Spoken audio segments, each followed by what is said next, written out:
because I think we're 25 years long overdue to have a debate on the values, on the issues, on the priorities that we care about deeply as a state. I think it's time that we have a voice in Washington that's on the front lines, not on the sidelines. Someone who will someone who will actually, move forward a progressive agenda that improves the human condition for all individuals, regardless of who you are, regardless of where you come from, regardless of the hue of your skin, regardless of who you love, regardless of what God you pray to, regardless of your legal status. In this great state, we celebrate who we are. We celebrate because we're proud of who we are. It doesn't make a difference if you are Norwegian, if you're Irish, Welsh, if you're Mexican, if you're Guatemalan, if you're Chinese, Korean, if you're German. We're all Californians and we're all Americans. And in this great state, we celebrate our diversity. We don't ban it, we don't deport it, and we as sure as hell don't wall it off, not in a great state like California. And I think that real leadership and moral clarity is always doing the right thing, even when no one is watching. Always doing the right thing when no one is watching.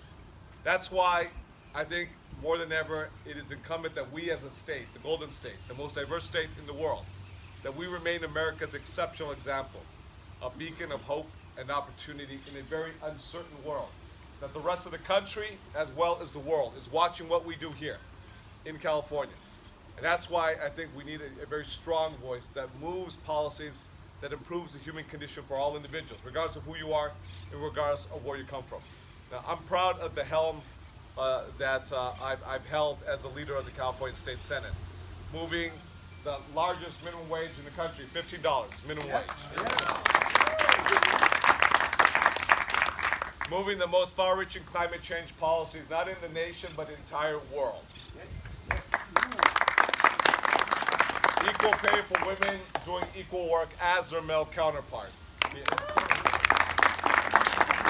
And taking a stand and sending a message to Washington, D.C. that we're not going to lift a single finger or spend a single cent to separate innocent mothers from their children and children from their fathers.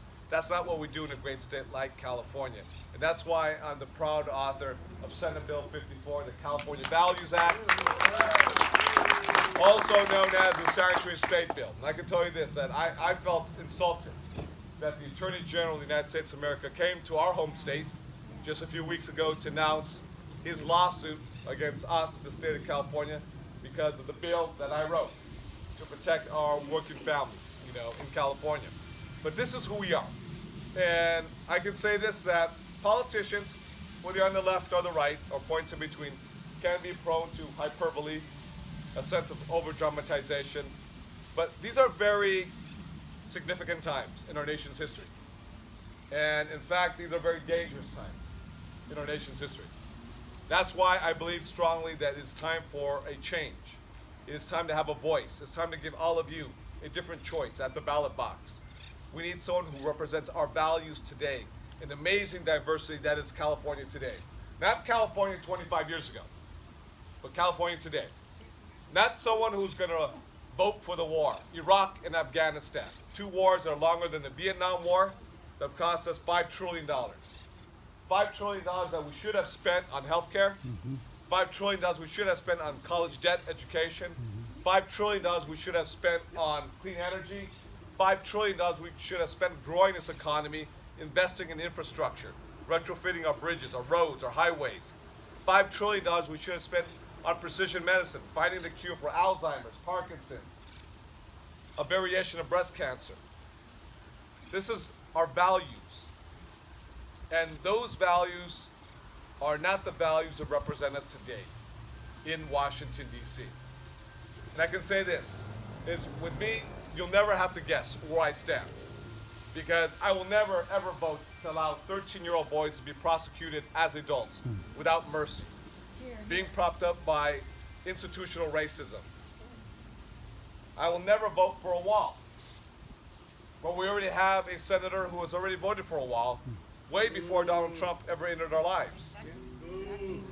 And this is why this is a fight for the soul, not just of our party, but the soul for our country against a president without one.